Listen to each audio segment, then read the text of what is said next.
Hi, hello, welcome back. So, this is the second video on this channel and अच्छा था first video का response. आप लोगों ने काफ़ी अच्छे अच्छे रिव्यूज़ दिए एंड कुछ कुछ क्रिटिसिज्म भी मिला but which was on point. So I like to clear one thing कि मैं वो थोड़ा मूवमेंट ज़्यादा करता हूँ। मैं कोई नर्वस नहीं था वीडियो में, इट्स जस्ट कि I am a bit jittery, तो उसकी वजह से थोड़ा बहुत मूवमेंट मैं ज़्यादा करता हूँ, but I tone it down. And secondly लोगों को कंटेंट बहुत अच्छा लगा, so I am happy about it. Coming to today's video, so इस वीडियो में अपना प्लान ये है कि अपन ऑप्शंस तक पहुँचेंगे। मतलब ऑप्शंस डायरेक्टली ऐसे स्टार्ट तो कर नहीं सकते, अपन को फाइनेंस का थोड़ा बैकग्राउंड लेके चलना पड़ेगा, समझना पड़ेगा चीज़ें होती क्या है। तो इस वीडियो में अपन ऐसे कुछ ऑप्शंस में डीप नहीं चले जाएंगे, बस वहाँ तक पहुँचने की प्रोसेस में आएंगे आज अपन। तो ऑप्शंस तक पहुंचने के लिए अपन को पता होना चाहिए कि ऑप्शंस क्या होते हैं। तो ऑप्शंस डेरिवेटिव्स होते हैं। अब डेरिवेटिव्स तक पहुंचने के लिए अपन को पता होना चाहिए कि डेरिवेटिव्स क्या होते हैं। तो derivatives are a type of financial instruments, and same financial instrument तक पहुंचने के लिए फाइनेंशियल इंस्ट्रूमेंट्स क्या होते हैं ये समझना ज़रूरी है। तो आज के वीडियो में अपन सबसे पहले कुछ टाइप्स समझेंगे कि कैसे क्या फाइनेंशियल इंस्ट्रूमेंट्स होते हैं। फिर उसके बाद डेरिवेटिव्स की बात करेंगे, उसमें अपन जो भी उसके टाइप्स होते हैं, फ्यूचर्स, ऑप्शन, स्वॉप्स, स्वॉप्शंस वगैरह काफ़ी कुछ होता है, तो उनमें थोड़ा थोड़ा रिव्यू करेंगे। एंड बस यहाँ पे अपन रुक जाएंगे आज के लिए। फिर ऑप्शंस में अगली वीडियो से उसमें डेप्थ में जाएंगे, right. Okay, so this foundation is very important, क्योंकि अपन को जो बिल्डिंग बनानी है उसके लिए ये सब पता होना इम्पॉर्टेंट है। तो ऐसा नहीं है कि ये फालतू है, दिस इज़ इम्पॉर्टेंट। तो let's start with the video today. क्या सबसे पहले आपको बता देता हूँ कि फाइनेंशियल इंस्ट्रूमेंट्स क्या होते हैं। उससे पहले एक चीज़ समझ लेते हैं कि अर्न अर्न करना होता है जब भी अपन को, जब पैसे कमाने होते हैं तो अपन को कुछ वैल्यू एडिशन करना होता है। लाइक अगर आप एक जॉब करते हो तो आप एक सर्विस प्रोवाइड करते हो, उसके आपको पैसे मिलते हैं, तो आपका वैल्यू एडिशन वो है कि आपकी सर्विस है, उसके पैसे मिल रहे हैं। अगर आप एक कंपनी खोलते हो तो आपके पास एक आइडिया होता है, लाइक उसमें आप जो भी कर रहे होते हो उस आइडिया की वैल्यू होती है। चाहे आप कुछ ना कुछ बेच रहे होते हो, खरीद रहे होते हो कहीं से, बट द थीम इज़ कि लेट्स से आपने कोई एसेट खरीदा, उसकी वैल्यू 1000 थी, फिर अगले दिन उसकी वैल्यू चली गई 2000, आपने उसे बेच दिया, आपको 1000 रुपये का प्रॉफिट हो गया। सो अगेन इसमें आपने वैल्यू एडिशन किया और आपको पैसे मिले। ये बताना ज़रूरी था क्योंकि ये चीज़ का लिंक आगे जाके आएगा। अभी के लिए let's start with financial instruments. So जैसे म्यूज़िक बनाने के लिए म्यूज़िकल इंस्ट्रूमेंट्स होते हैं, ऐसे ही फाइनेंस वर्ल्ड में जो भी कोई टूल्स होते हैं जिनका यूज़ करके कुछ भी दो लोग आपस में कुछ ना कुछ प्लान करते हैं, कुछ डील करते हैं आपस में, वो होते हैं फाइनेंशियल इंस्ट्रूमेंट्स। सबसे इजी एग्जांपल, लेट्स से मैं एक लोन लेता हूँ।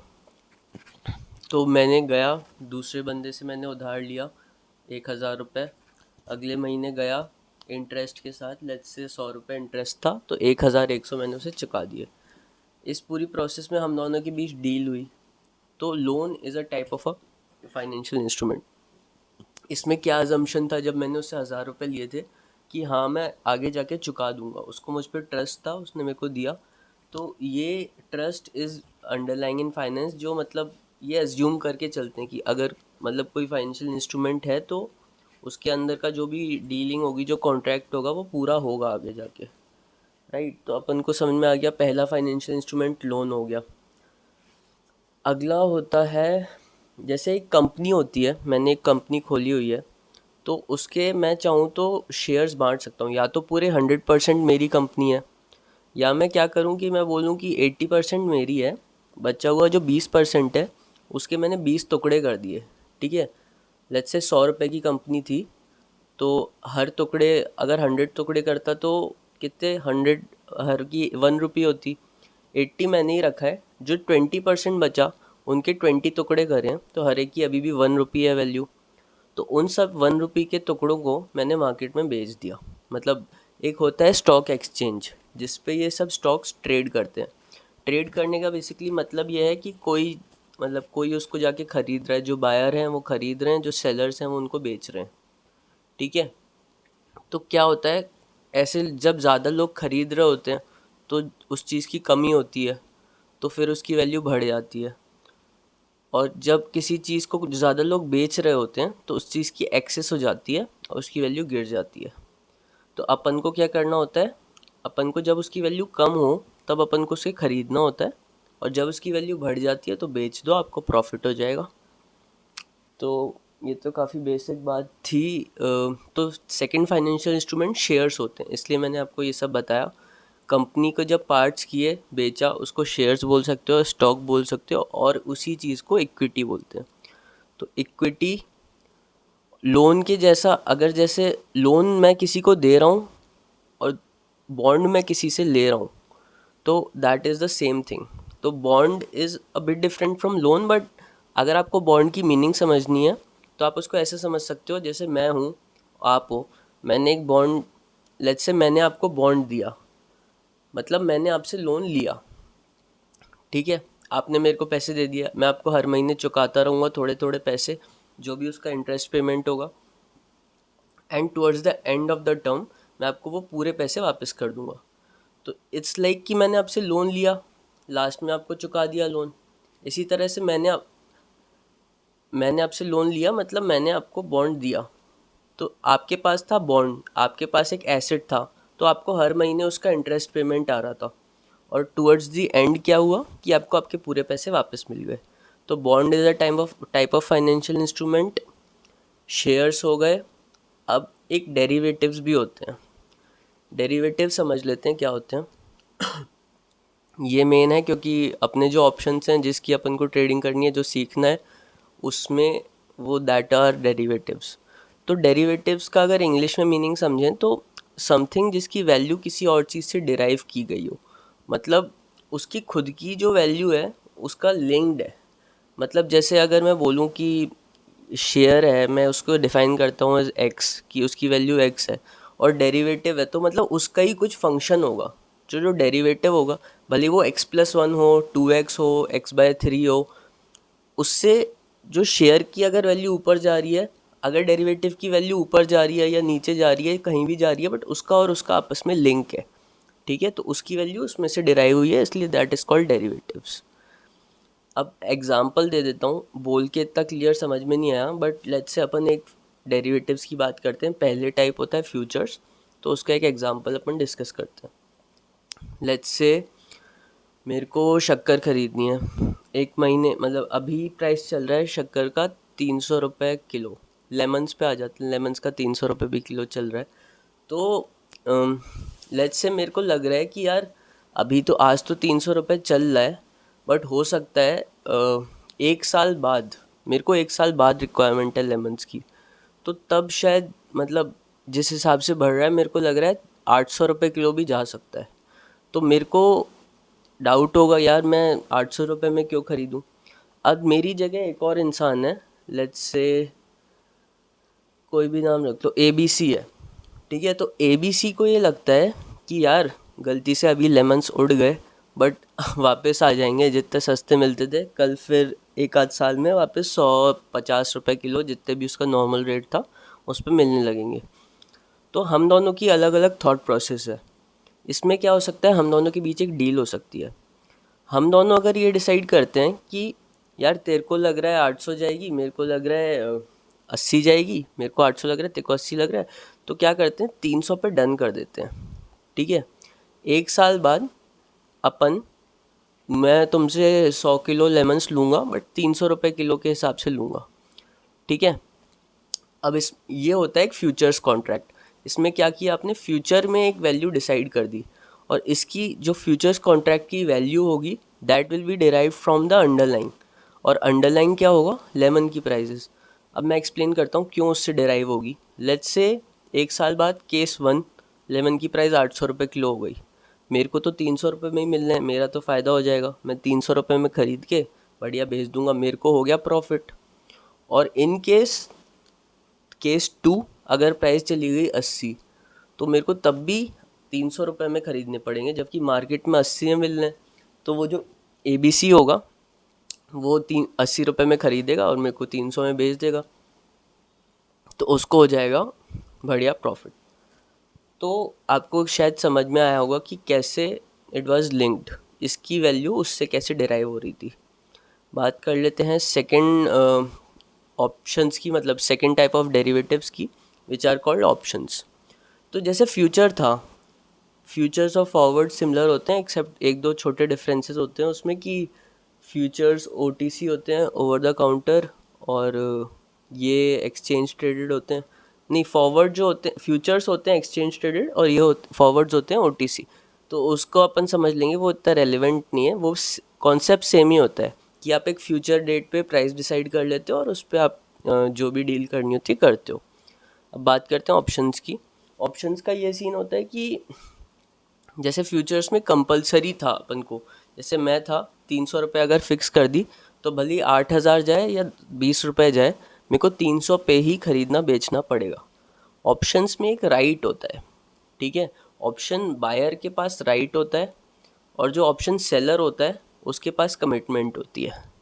तो जैसे मैं ऑप्शन बायर हूँ बेसिकली, अगर हिंदी में समझो तो मैं ऑप्शन ही खरीद रहा हूँ, मेरे पास एक ऑप्शन है फ्यूचर में, ठीक है। अगर मैं ये 300 रुपये में फ़िक्स करने की जगह बोलता कि मैं ऑप्शन लूँगा, तो उसमें जो भी केस होता, केस 1 या केस 2, मेरे पास ऑप्शन रहता कि मैं ख़रीद भी सकता हूँ 300 में और ना भी खरीद सकता हूँ। कोई ऐसे कमिटमेंट नहीं होता मेरे एंड से। तो उसमें एग्जांपल लेके देखते हैं। लेट्स से कि मैं, यही एग्जांपल है, सब कुछ सेम है, इसमें फ्यूचर्स की जगह बस ऑप्शंस हैं। तो क्या होता, केस 1 डिस्कस करते हैं। लेट्स से ऑप्शन की प्राइस चली गई, सॉरी, लेमन्स की प्राइस चली गई 800 रुपये, ठीक है। मेरे पास ऑप्शन है कि मैं 300 रुपये में ख़रीद सकता हूँ। क्या मैं ख़रीदूँगा? हाँ यार, मैं एक्सरसाइज कर लूँगा अपना ऑप्शन, 300 रुपये में उससे ख़रीदूँगा, मार्केट में 800 रुपये बेच के मेरे को हो जाएगा बढ़िया प्रॉफिट, ठीक है। बट अब इसमें केस 2 की बात करते हैं। इस केस में क्या है, ऑप्शन की प्राइस चली, सॉरी, लेमन की प्राइस है 80 रुपये। अब मेरे पास ऑप्शन है कि मैं 300 रुपये में भी ख़रीद सकता हूँ, बट क्या वो अच्छा ऑप्शन है? सोचा जाए तो भाई मैं क्यों ही ख़रीदूँगा 800 रुपये, मतलब 300 रुपये में, जब मेरे को 80 से मार्केट में मिल रहा है। तो it will, option will expire worthless, मतलब वो मतलब मैं उसको एक्सरसाइज नहीं करूँगा, ठीक है। तो इसमें किसका फ़ायदा हो गया? ऑप्शन सेलर का, जिसने उसका मुझे ऑप्शन दिया था, मैंने उस ऑप्शन को यूटिलाइज ही नहीं किया। तो ये बस एक छोटा सा एग्जांपल था। एक स्वैप्स भी होते हैं डेरिवेटिव्स के टाइप की, मतलब मेरे पास एक चीज़ है जिसमें मेरे को लेट्स से इतनी इनकम आ रही है हर महीने, करेंसी है या कुछ भी है, तुम्हारे पास कुछ और है, तो तुम मुझको ये दे दो, तो मैं तुमसे ये ले लेता हूँ। जैसे फॉर एग्ज़ाम्पल, मेरे पास let's say fixed rate of income का कोई सोर्स है कि मतलब हर महीने मेरे को 10, मतलब हर साल मुझे 10% रिटर्न आ रहा है 10,000 रुपये पे।